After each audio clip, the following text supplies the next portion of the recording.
Hi, my name is Maria Santiano, and I'm the Director of Pledge Services at the United Way of Buffalo and Erie County. I was born and raised in the Philippines, and I was actually, a few weeks ago, I was there for a visit. I chose this book, When Lola Visits, because it reminds me of the summers that I did spend with my Lola. Lola, by the way, is the Tagalog word for grandmother. And I remember all those years, all those times that I spent with her growing up as a little girl. And I kind of brought this tradition to my family. You know, the food that I ate or things or recipes that I learned from my Lola, I tried to introduce them to my 5 children. And that's why I love this book, because it reminds me a lot of good, gives me a lot of good memories growing up. Okay.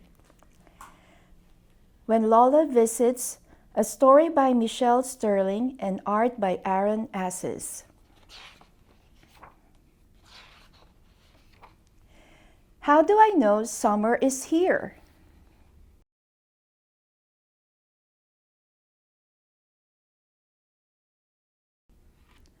Summer smells like stone fruit ripening on the kitchen counter and jasmine on the bloom everywhere in the neighborhood.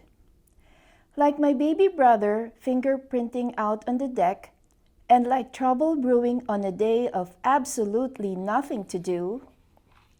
It smells like mango jam simmering on the stove, the first thing my Lola makes after she flies in for her summer stay.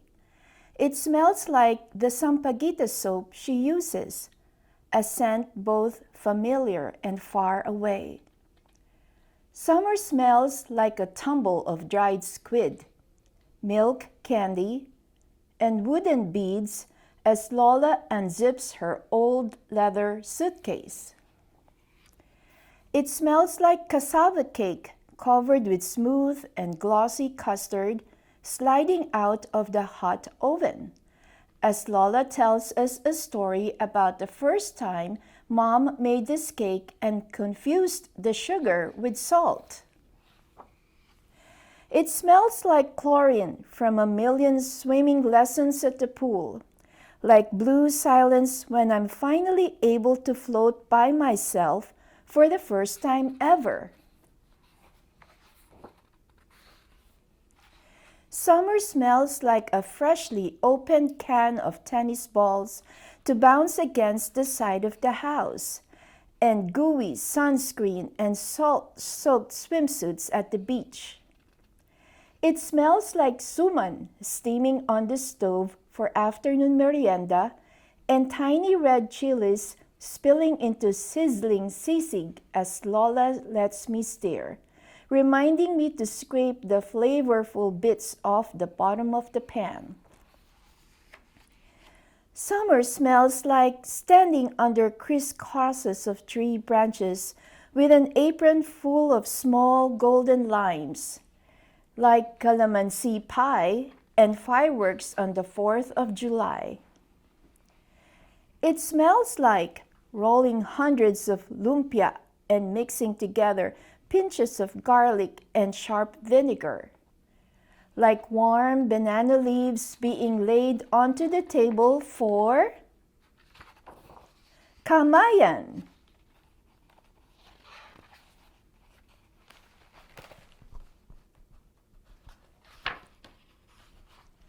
Summer smells like the earliest hours of morning, our lines cast into the lake. Smells like we just caught dinner. Summer tastes like stuffed milkfish and brown sugar bananas grilling on a balmy evening, just like Dad always ate when he was a kid. It smells like an unexpected, warm, sticky summer rain, and getting drenched while saying goodbye to Lola at the airport.